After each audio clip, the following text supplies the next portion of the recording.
comment choisir son futur conjoint. Et nous avons le serviteur d'Abraham qui nous éclaire sur le processus à suivre.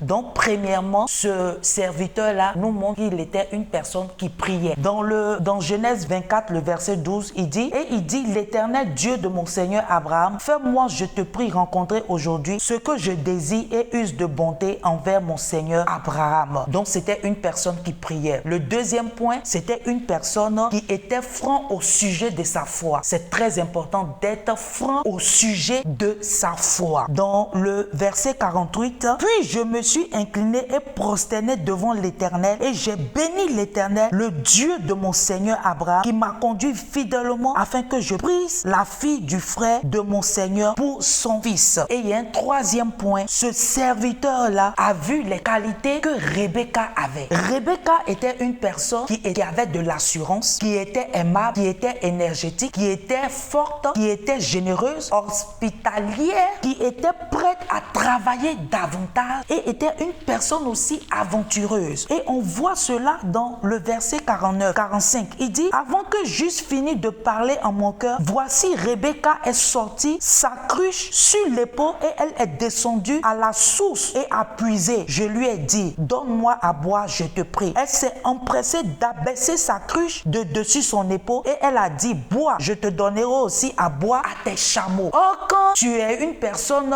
qui lit la vie des chameaux, des dromadaires, on voit qu'il boit 200 litres d'eau en 3 minutes. Donc, combien de litres d'eau que Rebecca a puisé pour que ces chameaux-là puissent boire? Donc, elle était énergétique. Pour choisir ton futur conjoint ou bien ta future conjointe, tu dois être une personne qui doit voir les qualités en cette personne-là. Tu dois voir ces qualités-là. Quand on voit dans la vie de Rebecca, on voit que sa relation n'a pas été parfaite. Sa relation n'a pas été parfaite parce que quand tu regardes dans Genèse 25, tu vois qu'elle était stérile. Mais Isaac a prié et Dieu a intervenu pour qu'elle puisse avoir ses jumeaux. Et quand tu lis encore, tu vois. Donc la relation n'est pas facile, n'a pas été facile. Mais il y avait des qualités que Rebecca avait. C'est sur cette base qui se sont passées. Donc si tu veux choisir un futur conjoint ou bien une future conjointe, c'est important que tu puisses déjà voir en cette personne-là la foi de cette personne. La foi de la personne, très important. Et tu dois chercher un homme qui est pieux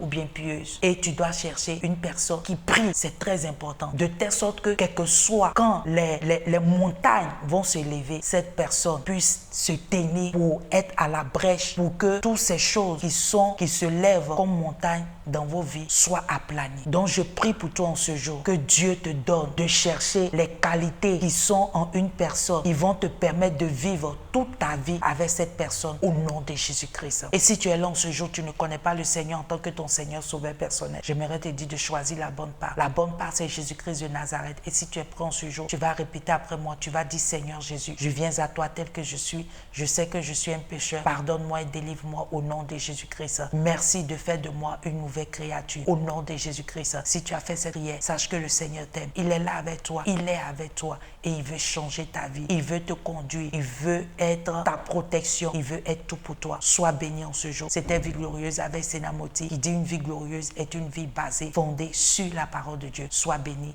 et à très bientôt. Bye bye.